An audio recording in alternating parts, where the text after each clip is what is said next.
Olsun müəllimlər, mövzumuz iş üsuludur. Yazan müəllimlərimiz üçün deyirəm. Mövzumuz bugün ikinci dərsimizdir və iş üsulumuzdur. Birinci dərsin video kaydını isə müəllimlər mən göndərmişəm. Qrupumuzda var.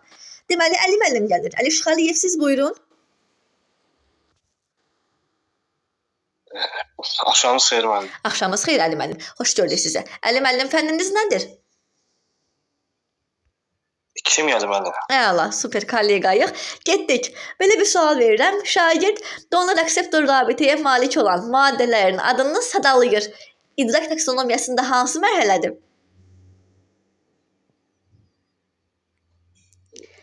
Sadalayırsa, Bəli. birinci mərhələdə yadına xatırlamaq, düzgündür. Sonra, mən indi dünənki dərsimiz olub deyə əvvəldən sual vermək istədim sizə. Həm də kim olduğunuzu bilib ona görə bu sualı verdim. Deyirəm ki, indi şagird tarazlığın dünən də bu sualı vermişəm. Şagird tarazlığın qrafikindən istifadə edib məsələni həll elədi. İdrakda hansı mərhələdir? Tətbiq etmə müəllim. Müəllim, yox, əla deyəcəkdim, çaşdım. Müəllim, artıq qrafik bilirsiniz də nədir? Qrafik yəqin ki, çox adam bunun cədvəllə qarışdırır. Qrafik baxın budur. Artıq biz burada baxanda burada bir hərfləri görürük, V-ni görürük, R-onu görürük, düzdürmü? İndi mən məsəl üçün deyirəm. Yəni müəllim, artıq qrafik bizdə düsturun başqa bir formasıdır. Ona görə deyirik ki, düsturdan istifadə edib eləmək, qrafikdən istifadə edib bir şey eləmək müəllimlər anlamağa aiddir. Amma cədvəldə isə müəllim tətbiq eləmə olardı. Bu keçəndən dəyişib. Düsturdan istifadə edib eləmək, qrafikdən müəllimlər çox xahiş edirəm, dərsimizi bölməyək.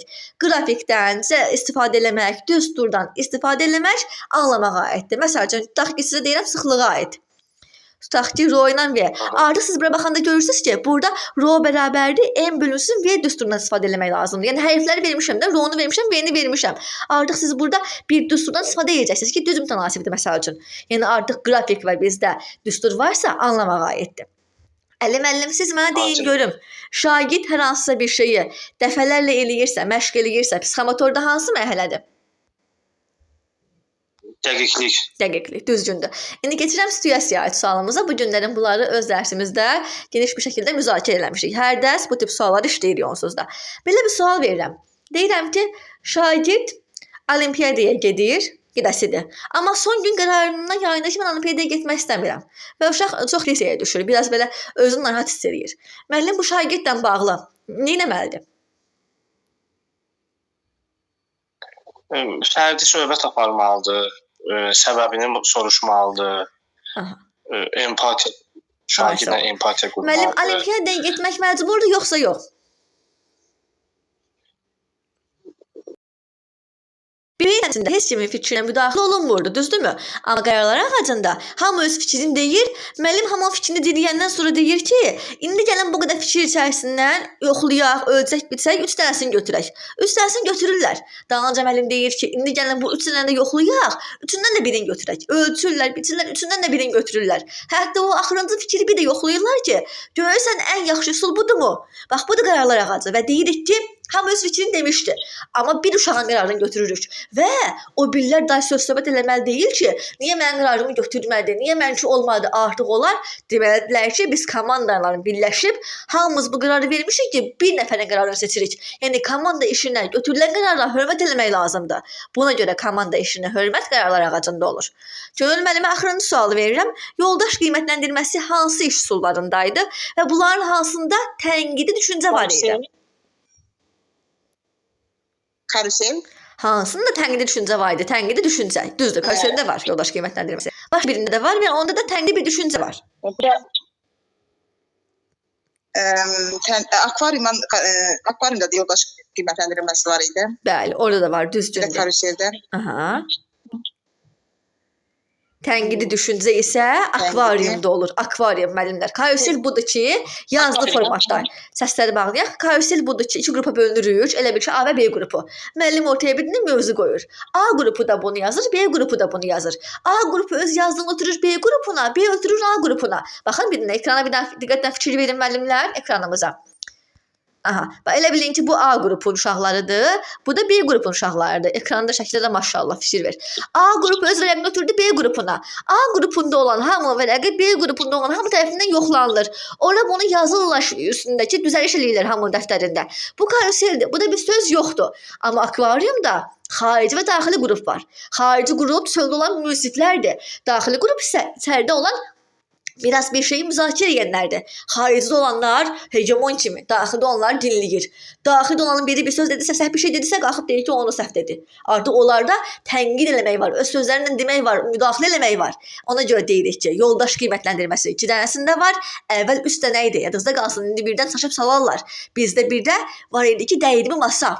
Dəyirmi masada da yoldaş qiymətləndirməsi var. Düzdür, bunu çıxardıblar, amma birdən salarlar. Diqqətli olun. Amma deyirik ki, komanda formasında paylaşılır hər ikisi. Həm akvarium, həm karusel. Tənqidi düşüncə hansında oldu? Akvariumda oldu. Tənqidi düşüncə. Amma karuseldə ancaq yazmaq var. Tənqidi bir düşüncə yoxdur. Gülün xanım, minnətdaram. Çox sağ olun. Təşəkkür edirəm sizə.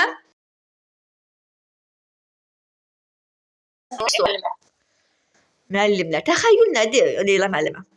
Təxəyyülü necə anlayırsınız? Yəni bizim beynimizdə yaranır, düşüncəmizdə belə formalaşır təxəyyüldə o. Aha, sağ ol. Özümüz bunun öz təxəyyülümüzü işə salırıq, düzdürmü? Yaxşı, siz mənə deyin görün proqnozlaşdırma nədir? Proqnozlaşdırma üsulu nədir? Proqnozlaşdırma? Bəli.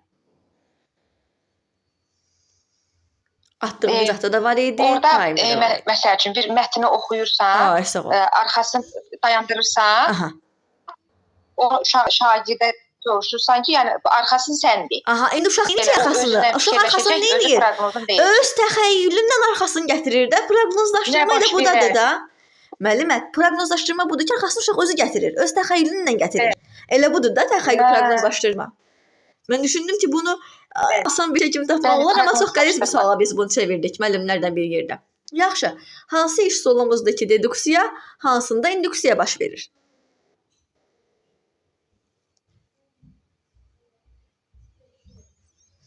Hansında deduksiya, hansında induksiya baş verir? Yaxşı, Leyla xanım, sizin fənniniz nə olmuşdu? Azərbaycan dili. Azərbaycan dili. Deyirəm ki, şagird ismin mənasını müəllimə izah edir. İdraçda hansı mərhələdir?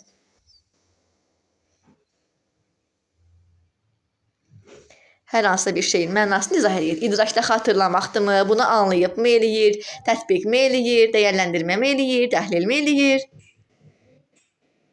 Bunu izah edirsə anlayır. Ay, sağ ol, anlamaq. Siz mənə deyin görüm zəhmət olmasa. Şagird hər hansısa bir əsərə öz münasibətini bildirirsə, idraçda hansı mərhələdir? Siz mənə deyin görüm zəhmət olmasa. Deyirəm ki, mən kiməm iş solu necə aparılır? Mən kiməm iş solu nədir? Orada məsəl üçün indi öz fənnimdən götürüb Azərbaycan dilinə üzrə yazıram feil, uşağın belə alına yapışdırıb lövhədə, orada feilə aid xüsusiyyətlər sadalanır. Şagirdlər də həmin o lövhədə duran şagird də bilir ki, artıq onun alına yazılan hansısa nitq hissəsidir. Ay, sağ ol. Əla. Yəni onu suallar verir ki, hə mən kiməm? Tutaq ki, mənim hallarım varmı? Mənim zamanlarım varmı? Mən xəbər oluramı? Mənim tutaq ki, üstünlük dərəcəm varmı? Hə və yox dairəsinə uyğun şagird bu tür suallar tapır. Yəni kim olduğunu tapır. Ədəbiyyat dərsində şair axtarırıq. Biz tutaq ki, musiqi dərsində bəstəkar axtarırıq. Bu cür keçirilir. Siz mənə deyin görüm zəhmət olmasa. Mənə deyin görüm. Şagirdin bir sinifdə mütəmadi olaraq dostlarının əşyasını götürür. Artıq dostları bu yana sinif yoldaşları bu uşağın kim olduğunu bilirlər və o şagirdlə ünsiyyəti kəsirlər. Müəllim bu zaman neynəsin? Bu sinifdə necə yenidən əvvəlki mühitə geri qaytarsın? Necə bu uşaqlara nə desin, neynəsin? Yəni situasiyaya uyğun bilirsiniz ki, bu bizim suallarımızdandır. Müəllim, şagird və valideyn münasibətinə aid olan suallarımızdandır. Çoxu deyir ki, kurikulumda elə sual düşür ki, o yoxdur o mövzu var. Nəzəriyyelər dərsinin axır 4 bölməsindən düşən suallar 99% situasiyaya uyğun suallarımızdır. Buyurun indi. Uşaq davamlı əşyaları götürür, dostları da bunun kim olduğunu bilir və onunla əlaqəni artıq kəsiblər. İndi müəllim neynəsin sinif rəhbəri bu sinifdə? Əvvəlcə həmin şagirdlə şəxsi danışmalıdır. Yəni ona başa salmalıdır. Onu niyə etdiyini, səbəbini aydınlaşdırmalıdır. Sonra şagirdlərlə empatiya qurmalıdır ki, yəni özünüzü onun yerində qoyun. Amma o şagird sinifdə olmayanda, digər uşaqlarla bir yerdə bir danışıq apara bilər. Həmçinin də ki, bu şagird mütəmadi əşyaları götürürsə, artıq bunu da hamı hiss eləyibsə, deməli artıq burada müəllim bir şey edə bilməz. Bunu ancaq psixoloqun köməyi lazımdır. Bir dəfə olarsa müəllim danışır, 2 dəfə olarsa müəllim danışır, amma artıq 3-cüdə nə edir müəllim? Artıq psixoloqu yönləndirir. Getdik iş. Siz mənə deyin görüm, hansı iş solun mənası 5'lik deməkdir? Xəmsə deməkdir, 5'lik deməkdir. Hansı iş solunda əşya və hadisələri biz taxti xüsusiyyətlərini biz sadalayırıq? Əşya və hadisənin xüsusiyyəti hansı iş solunda sadalanır? Mənləri əlinizi qaldırın, sual cavaba qoşulmaq üçün. Bilək ki, kim gəlmək istəyir? Ay Allah. Hərrac mənasını verir. Adı yadımdan çıxdı müəllimə. Auksiyon. Aksiyon, bəli, aksiyon. Müəllimlər, düzdür. Nəsibə xanım, çox xahiş edirəm ki, Nəsibə yox, Naibə xanım. Müəllimlər, yerimizdən sualımızın cavabını deməyək. Dünən dərsimizdə olan müəllimlərimiz bilmir. Dərs zamanı ən sevmədiyimiz nüansın bir nəfərin o birinin sualına qarışmasıdır. Vallahi iyi qrupda 90 nəfər var, amma 2 saatlıq dərs zamanı da 1 saat da olsa, 5 saat da olsa, heç bir kəs o biri müəllimlər sualına qarışmır. Leyla müəllimə, minnətdaram, çox sağ olun. Təşəkkür edirəm sizə. Zivər müəllimə gəlin. Sağ olun müəllimə, buyurun, sağ olun. Axşamınız xeyir. Ad mənə tanış gəldi, bilmirəm amma hansı Zivərdir. O mənə hər ay yazan Zivər müəllimədir yəqin ki. Siz yəqin kimyə müəlliməsiz Zivər müəllimə, eləmi? Hər ay qoşulursunuz, sonra vaz keçirsiniz. Heç bir söz də demirsiniz, bir yazmırsınız da ki, müəllimə alınmadı. Elə qalıram orada. İnas vaxt tapa bilmirəm, ona çox yükləmişəm. Tamam, getdik. Kimya müəlliməsi idi, səhv eləmirəmsə, başladıq. Zivər müəllimə, siz gəlin belə deyək, bir sual verim sizə. Siz mənə deyin görüm, simulyasiya və rollu oyunların fərqi nədir? Simulyasiyada onu özün kimin təqlid edirsən? Rollu oyunda olduğu kimi göstərsən də. Daha geniş izah eləyək. Yəni rollu oyunda nəyi göstərmək istəyirsənsə olduğu kimi. Tam dərindən mənasını yox. Tam dərindən. Özündən nə fərq? Simulyasiyada özümüzü oynamırdıq. Simulyasiyada özümüzü oynayırdıq. Mən özüməm. Adım Aytəkindir. Mən müəllim rolundayam. Mən ki 5-ci sinif şagirdiyəm. Mən bu günlərin müəllim rolundayam. Mən bu günlərin başqa bir sinifdə şagird rolundayam. Mən bu günlərin tutaq ki, gələcəkdə böyümüşəm, mən vəkiləm. Amma adım yenə Aytəkin vəkiləm də. Özümü oynayıram ancaq. Öz rolumdayam. Simulyasiya budur. Özümün böyümüş formam, özümün vəkil formam, özümün müəllim formam, özümün jurnalist formam. Ad özümündür də. Mən özümü oynayıram. Simulyasiya özüməm. Amma rollu oyunda isə mən Şarfman Xatay rolundayam, mən oksigen rolundayam, mən suyun rolundayam, sizin fənlə yoğun deyirəm və yaxud da mən bu günlərim tutaq ki, oldum Nizami Gəncəvi rolundayam, mən Xudayar rolundayam, başqa biriyəmsə rollu oyundur. Amma öz adım öz üzərindədir, amma mənim böyümüş formam, başqa bir işlərdə olan formamdırsa simulyasiyadır. Keçən ilin düşmüş sualıdır.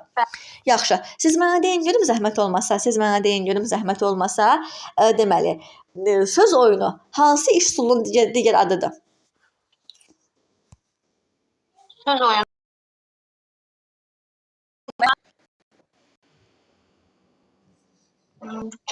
Diagnostik demədim, formativ dedim müəllimlər. Karusel ola bilər.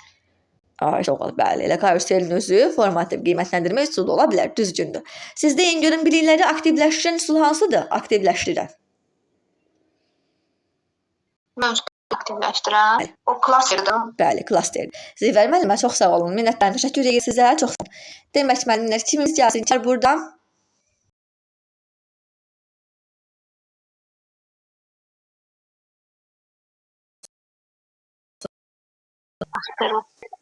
Coğrafiya. Başladıq onda. Siz deyin görüm zəhmət olmasa mənə. Deyirəm ki, bulum kubu iş usulu necə aparılır? Bulum kubu elə bir ki, kuba bənzəyir də, kubun asılışı kimi belə deyim. Orada müəyyən suallar var. Onları cavablandırmaq. Amma altlarda yanlış. Və taksonomiya illərinə aid olan müəllimlər suallar olur. Və yaxud da ola bilər ki, müəllim dərs maraqlı keçsin deyə Taksonomiya. kubun hər özünə 6 sual yaza bilər özündən. Tutaq ki, birinə atmosfer, birinə litosfer 6 sual yaza bilər. Amma deyir yaxşı olar ki, kubun hər özünə taksonomiya yazsaq bir neçə izah elə. Tutaq ki, dərs atmosferdir. Müəllim deyir, hə, bunu təfir et. Bu olur faktoloji bilgiyə aid. Desək ki, bunu izah elə, bunu izah eləməlidir. Bir məsələ, bir nəzər buna dəyərləndirmə elə. Yəni istər dəyərləndirmə kimi, yəni taksonomiya fellərini verə bilər. İstəyirsə də buna hər özünə bir sualı qeyd edə bilər. Siz mənə deyin görüm hansı iş üsulumuzdur ki, bu iş üsulunda böyük həcmli mətni qısa bir zamanda biz oxuya bilirik. Zigzag. Zigzag üsulu. Ay, sağ ol. Bəs hansı iş üsuludur ki, böyük həcmli mətni qısalaşmağa imkan verirdi, amma mənasını danışmırıq burada sadəcə. Bu da böyük həcmli mətni qısalaşdırırdı. Sinkveyn 5'lik sinkveyn olmalı. Düzdündür. Əla, super. Siz deyin görün mənə zəhmət olmasa.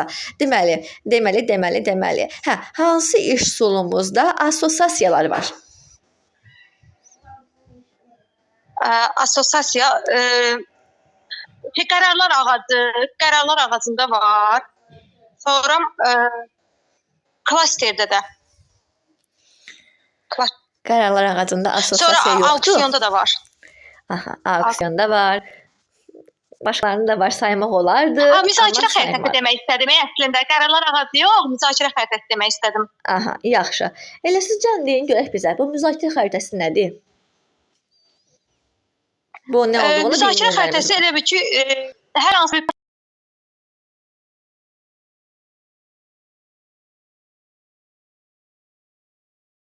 Siz görün mənə zəhmət olmasa. Mənim nə deyirəm, qoşulub girib çıxanlarımız o qədərdir ki, ona görə echo verir. Salam. Salam. Qoşula bilmirdim, indi qoşuldum. Naibə müəllimədir. Bildim müəlliməm, bildim. Müəllimə səsi bağlayaq zəhmət olmasa ki, biz davam edə bilək. Aha. Müəllimə, amma biz Zeynəb xanımı çağırdıq. Naibə xanım, siz zəhmət olmasa növbənizi gözləyin müəllimə. Qoyun danışsın Zeynəb müəllimə, çünki gəlmədiniz, biz onu çağırdıq. Səsi bağlayın ki, ekhomuz olmasın. Zeynəb xanım başladıq. Zeynəb müəllimə, siz gəlin mənə deyin görüm zəhmət olmasa. Bizdə iş üsullarından, deməli, nəyə sual verək iş üsullarından? Hə, hansı iş üsulu bilikləri optimallaşdırmaq üçündür? Bilikləri optimallaşdırmaq.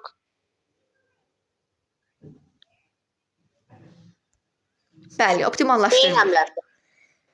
Başqa nəyə deyə bilərsiniz? Başqa nəyə deyə bilərsiniz optimallaşdırmaq üçün?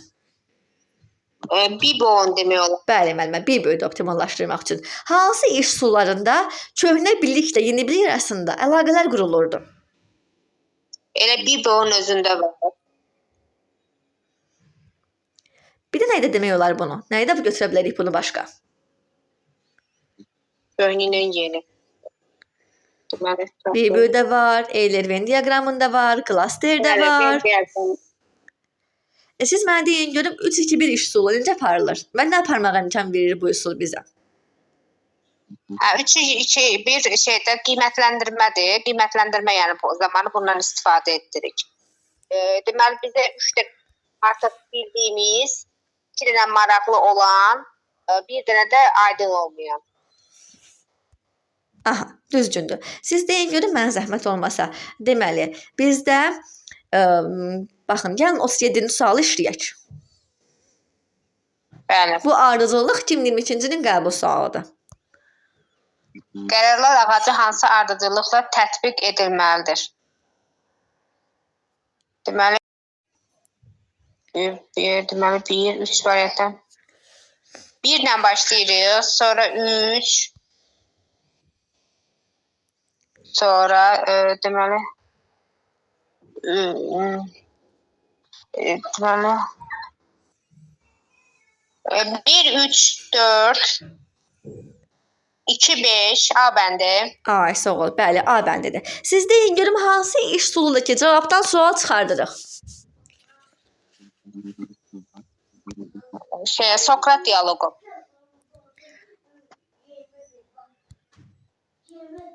Hansı iş üsulu idi ki, qeyd etmələr sistemindən istifadə olunurdu? Insertdən. Qeyd etmələr sistemi, bəli, insertdə istifadə olunur, düzgündür.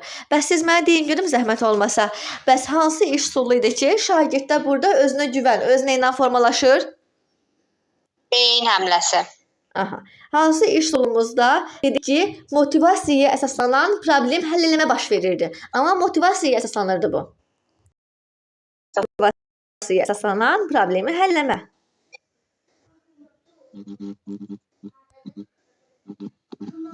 Səs yəqin şeyxo verir, çünki kimdəsə açıq qalıb. Müəllimə, motivasiyaya əsaslanan problemi həll eləmə. Baxın, qulaq asın mənə. Şimdi qrup olur. Qrupun biri o birinə problem qoyur. Bu o biri problem qoyulan qrup da başlayır qrup üstədir burada. Problemin həll yollarını deməyə. Qrupun da o problemi qoyan qrup var. Elə bilin ki, mənim qrupum var, iyun qrupum. Sizin qrupa birinə problem qoyur. Deyirlər, görəsən bunu həll edə biləcəklərmi? Siz də bu problemlə bağlı həll yollarını deyirsiniz də. Bu mən açdığım qrup, düzdürmü? Həll yollarını deyirsiniz. Sonra iyun qrupundan bir nəfər çıxıb deyir ki, mən istərdim ki, bu belə həll olunsun. Və burada bir aqressiya yoxdur. Burada qərarlar ağacında olacaq, bir çobutluq yoxdur. Burada sadəcə motivasiya əsaslanmış, özünü onun yerinə qoyur, bir yumşaq bazarlıqlar, bir həssaslıq olmalıdır. Ona görə deyirik ki, sinektikada motivasiyaya əsaslanmış problemi həll eləmə formalaşırdı. Siz mənə deyin görüm, şagird mütəmadi olaraq dərsə gecikirsə və bu şagirdin valideyni də zəngi açmırsa ki, müəllim bunu soruşsun. Müəllim nə etməlidir? Müəllim ilə getməlidir. Aha. Başqa edəmək tam uzun nə edə bilərik? Bir sambalı cavab kimində, daha geniş cavab kimi nə deyə bilərik? Çünki mən təqani olaraq.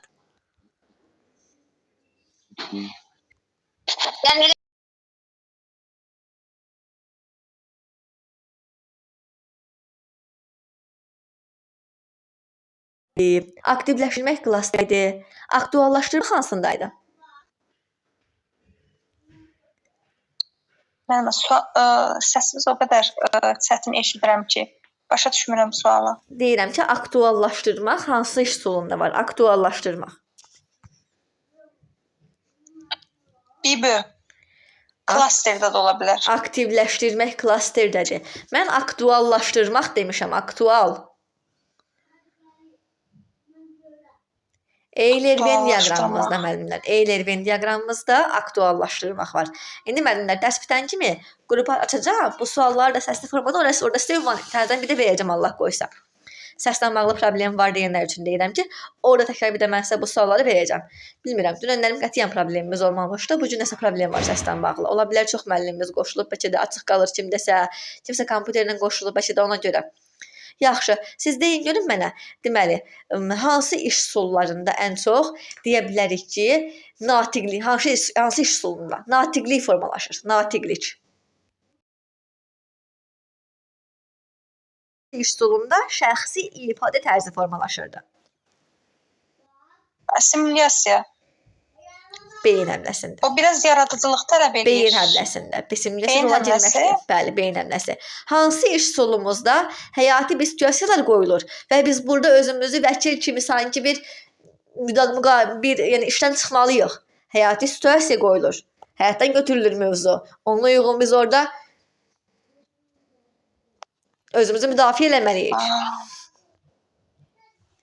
Hə, o birisi sağ qalmaq. Bəli, qeyri-istifadə düzgündür. Və bunda adı insident. Üzərində işdir. Insident. Sinektikayla sinkveynin fərqini deyin mənə. Nə ilə? Sinektikayla sinkveynin fərqini. Sinkveyn konkret olur. Lakanik fikirlər orada olur. Daha doğrusu ümumiləşdirmə xarakteri daşıyır. Sinektika isə sırf müzakirədir. Müzakirəyə əsaslanır. Yəni sinektikada biz nə edirdik? Sinektikada hansı açar sözümüz var idi ki, bu sözü görsək onu götürürük ki, hə bu iş üsuludur. Yəni müzakirə, qrupla iş. Mən istərdim ki, yəni problem, bayaq dedik ki, motivasiyaya əsaslanan, mən istərdim ki. Müəllimə minnətdaram. Çox sağ olun. Təşəkkür edirəm müəllimə sizə də. Dərslendirməsi, məsələn, sinir künclərində də var. Müəllimə, Xurşid müəllimə. Görüş, paylaş. Xurşid müəllimə, mən demirəm ki, problemli iş, mən demirəm ki, qrupla iş, demirəm ki, əməkdaşlıq. Deyirəm ki, bir qrup o birisini orada yazdığında fikir bildirir, bir qrup o birisini sözlə deyir, bu səhv eləyib, o hansı iş üsulundadır? Yoldaş qiymətləndirməsi istəyirəm. Yəni bu əməkdaşlıq demək deyil. Yoldaş qiymətləndirməsi budur ki, ikinci qrupa bölünürük, bir qrup o birinin vərəqini alır, yoxlayır, oraya düzəliş edir. Bir qrup o biri qrupu dinləyir, ona səs deyir ki, bu səhv elədi. Bu da bizdə yoldaş qiymətləndirməsi və 2 dənəsində var. Ay sən səfər. Adı nə idi? Bildim ay müəllimə nə dedisə.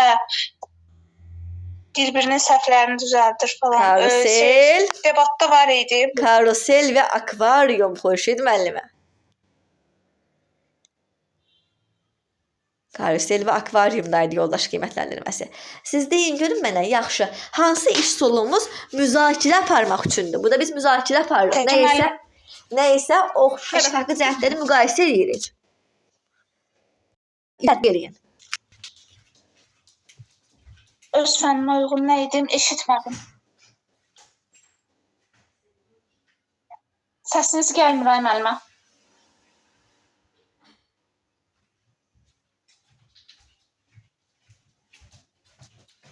Müəllimə. Buradayam. Tutaq ki, Tək məndədir bu. müəllimə buradayam. Tutaq ki, şagirdin bizi müəllimə buradaydım. Siz eşidirdim sadəcə deməli, şagirdin alnına biz hər hansı bir bəstəkarın adını yapışdırırıq. Uşaq onu görmür. Uşaq indi axtarmalıdır ki, kimdir? Mən kiməm? Ay sağ ol. Hə, mən kiməm? Aha. Və gedib suallar verir ki, mən kiməm, hansı dövrdə yaşamışam, falan əsərim varmı? Uşaqlar da buna hə ya da yox cavabı verirlər. Siz mənə deyin görüm hansı iş üsulunda dedik ki, deməli nəyə soruşursunuz bir yüngül sual vermək istəyirəm əslində. Deməli, hansı iş üsulu oyun fəaliyyəti üzərinə qurulub? Sanki bu da bir oyun gedir işin içərisində, dərsin içərisində. Oğlum, mənə görə simulyasiya rolu oyunlarda oyun üzərindədir, müəllimi təqlid etmək falan. Düzdür. Afərin, düzgündür. Xurşid müəllimə, siz mənə deyin görüm hansı iş üsulu bilikləri aktivləşdirmək üçün idi? Biliyi aktivləşdirmək. Bəli. Necə, harada? O 4-ün 1 KH olar. Oxuyub anlamaq üçün sonra insert metodu da var idi. Klaster idi bizdə müəllimə, klaster. Klasterdə bilikləri aktivləşdirmək idi. Hə, biliyini, hə. Deməli, bəs hansı iş üsulunda şagird öz bildiyini dostunla bölüşürdü? Onlar da yəni hansı iş üsulları da doğrusu, iş üsulları deyirəm, birini deməyin. Hansı iş üsullarında uşaq gedib öz bildiyini başqa birindən bölüşür, onunla qruplaşır, gedir başqa bir qrupdan bölüşür və maksimum 8 nəfər olana qədər biliklərini bir-birindən bölüşürdülər. Hansı iş üsuludur bu? Maksimum 8 nəfər olana qədər. Bəli. Yəni buna uyğun 3 iş üsulu adı deyə bilərik ən azından. Üçün demək olar. Qartopası ola bilər. Qartopası da olar. 2 nəfər olur, sonra 4 nəfər, sonra 6 nəfər düz qartopası. Sonra bütün sinifə qədər. Siz axırıncı sualımı verirəm sizə. Amma Xurşid müəllimə razı qalmadım. Sabah bir də dərsdən bana siz sual cavab verəcəm. Deməli, həmin təlim formalarından bir yerdə. Deyirəm ki, hansı iş üsulu şagirdlərə dərsin başlanğıcında maraq oyatmaq, uşaqlarda bir özünə inam hissi, özünə güvən formalaşdırmaq üçün istifadə olunurdu. Ən çox burada bir 10 dənə sual var buna aid. 60 sual var, onu buna aiddir. Özünə güvən, özünə inam hansı iş üsulunda olurdu? Beyin həmləsində Xurşid müəllimə, beyin həmləsində. Sağ olun Xurşid müəllimə minnətdaram. Xurşid müəllimə sabahları mütləq yenə bir də. Düzdür, biz təzə başlamışdıq. Başladığımız maksimum 1 həftədir. Amma müəllimə çalışmalıyıq. Lətifə xanım, gəlin görək. Salam, axşamınız xeyir. Salam müəllimə, axşamınız xeyir. Fənniniz nədir? Kimya. Kimya. Nəyi pozuram? Pedaqoji ləfçimi. Bərabər imkanlar pozuram. Əla, super. Düzgündür. Deməli, müəllimə bir dinlə sizdən biz 51-ci sualı işləyək. Bəli. 51-ci sualı işləyək, 51. 51-ci sual. Bugün mən o qədər danışmışam ki, arada fasilə vermək istəyirəm. 6 saatdır mən danışıram. 51. Müəllim şagirdlərə, əgər biz texnologiya olmayan bir dünyada yaşasaydı, bu həyatımıza və işlərimizə necə dəyişərdi? Və uşaqlara tapşırır ki, bununla bağlı fikirləri qeyd etsinlər. Müəllim hansı üsuldan istifadə etmiş olar? Aha. Yəni hamı fikrini Deməli, bəli, deyirəm, yəni hamı öz fikrini deyəcək də. Müəllim ortaya bir dənə maraqlı nüans qoydu. Hamı bununla bağlı öz fikrini deməlidir. burada deməli beyin həmləsi Bəli, olur. ay sağ ol. Bəli, düzdür müəllimə, düzdür. Beyin həmləsidir. Yaradıcılığı yoxlayır müəllimə. Düzdür, beyin həmləsidir. Siz deyin görün mənə zəhmət olmasa. Deyir ki, hansı iş solu fərdi də aparıla bilər. Yəni ən axırda deyir, qrupla başlayır, fərdiyə keçir. Yəni bu da fərdi formatda yəni ola da bilər, fərdi də aparıla bilər. Tək də bu da iştirak edə bilər bu insan. Tək də bunu edə bilər. Yəni qrupda olması olmaya da bilər. Mən sizə 58-ci sualı verirəm. 58-ci suala baxın. 5 variantdan birini deyirəm. Deməli bu iş üsulunda Sinkveyn. Niyə Sinkveyn? Beşlik. Niyə Sinkveyn? Çünki Sinkveyn ümumi qrupla başlayır. Suallar getdikcə az sözlə, yığcam, lakonik şəkildə cavablar çıxır ortalığa. Bunu da bir nəfər də bilirlər. Aha. Siz mənə deyin görüm, düzdür. Siz deyin görüm zəhmət olmasa, debat zamanı qarşı tərəflər bir-birinlə bir səs-küy olmasın, qarşı tərəflər arasında bir konflikt olmasın deyə müəllim nə etməlidir? Müəllim fikir ayrılığı olan uşaqları ayrı-ayrı qruplarda birləşdirməlidir. Və elə bu zaman çıxacaq da problem. Və nə etməlidir? Qayda qanunu qoymalıdır ki, nitqinizə, natiqliyinizə, ünsiyyətə, əməkdaşlığa, hər bir şey deyir biz, yəni nəzərə yetirməliyik. Siz deyin görüm, heç bu gün bundan sual verməmişəm. Fərdi işin nə kimi mənfi cəhəti var? Fərdi işdə uşaqlar arasında ünsiyyət, əməkdaşlıq zəif olur. Aha, ay sağ ol, düzgündür. Həmçinindəki vaxt azlığı, sinifdə uşaq az olmalıdır ki, hamıya ayırmağa vaxt olsun. Ay sağ ol, budur. Siz mənə deyin görüm, deyirəm ki, müəllim dərs zamanı, bax qulaq asın, öz qruplarına verdiyim sualdır. Müəllim dərs zamanı homogen qruplar qrup və homogen qruplarda bütün qruplara eyni sual verir. Müəllim nəyi səhv eləyib? İndi variant deyirəm, eybi yox. Bilirəm ki, bəlkə də bu sualı bilməyəcəksiniz, çünki bəlkə də işləməmisiniz bu sualı. Deməli, variant qoyuram. Homogen qrupun özünün olması səhvdirmi? Bütün qruplara eyni sualı vermək səhvdirmi? Nə bilim, müəllimin ümumiyyətlə qrupları qurması səhvdirmi? Qruplar mütləq heterogen qrup olmalıdırmı? Yoxsa bütün qruplara eyni sual verməklə müəllim düzgün eləyib? Müəllim bütün sinifə eyni sual verməkdə düzgün eləyir, səhv eləmir. Çünki burada deməli bərabər imkanlar yaradır şagirdlər üçün, amma eyni bir sualla vermək bu düzgün deyil. Suallar 4 səviyyədə qurulmalıdır. Zəif, orta zəif, orta qüvvətli deyilən çətin suallar. O summativ zamanıdır. Amma yadınızda qalsın. Birinci mən sizə bu sual üzərində demirəm. Müəllim tutaq ki, məsələn, sinifdə bütün uşaqlara ayağa qaldırmışam, hamısına asan sual verirəm. Tutaq ki, mən kimya müəlliməsiyəm, deyirəm ki, metallar hansılardır? Sizcə bu 4-cü qrupa hazırlaşan 650 plus bal yığası uşaq üçün haqsızlıq deyilmi? Haqsızlıqdır, bəli. Ona görə müəllim hər uşağa öz səviyyəsində, amma elementar zəif olan uşaq üçün bəli, asan sual verə bilər. Ona görə deyirik ki, müəllim hər uşağa öz səviyyəsində sual verməlidir. İndi gələk bu sualımıza. Homogen qrup nədir müəllimə? Lətifə müəllimə. Homogen qrup deyəndə nəyi anlayırsınız? Homogen qrup eyni tipdə uşaqların birləşməsi. Sizdə bu olması səhvdir, düzdür. Sizdə belə qrup ola bilərmi sinifdə? Ola bilər, ola bilməz. Əslində ola bilməz. Müəllimə, ola bilər. Baxın, taimdə də var. Homogen qrup da var, heterogen qrup da var. İndi məni dinləyin diqqətlə müəllimlər. Olar. Niyə olmasın ki? Müsahibə zamanı sual verəndə biz deyirik ki, qulaq asın deyirəm. Müsahibə zamanı biz sual verəndə deyirik ki, yaxşı olar ki, bir qrupda hər səviyyədə şagird olsun. Amma homogen qrup da ola bilər. Amma bir də fərqi var. Heterogen qrup olsa, tutaq ki, A qrupunda da, əlaçı da, orta oxuyan da, zəif oxuyan da ola bilər. Bu oldu A qrupu. B qrupunda da əlaçı da var, orta oxuyan da var, zəif oxuyan da var. Bu oldu B qrupu. Müəllim onda bəli, bütün qruplara eyni sualı, eyni testi verə bilər. Bu oldu normal. Amma homogen qrup budur ki, ancaq əlaçılar bir, ancaq zəiflər bir. Amma qrup homogendirsə, müəllim artıq onlara eyni sualı verə bilməz. Homogen qrupa homogenin səviyyəsində sual, yəni homogen qrup deyəndə zəif qrupa zəif sual. Hamısı əlatıdırsa, əlatı sual. Hamısı orta qoyursa, orta sual. Yəni qrup heterogendirsə, eyni sualı vermək olar. Amma qrup homogendirsə, eyni sualı vermək olmaz bütün qruplara. Yaxşı mı? Bax, qrup deyirəm ha. Uşaq fərdi demirəm. Qrup işində. Homogen qrupdursa, eyni sual verə bilmirik. Çünki biz zəiflərə necə əlatsız sualı verək? Təbii ki, bu da əlatsızlar qalib gələcək. Düzdürmü?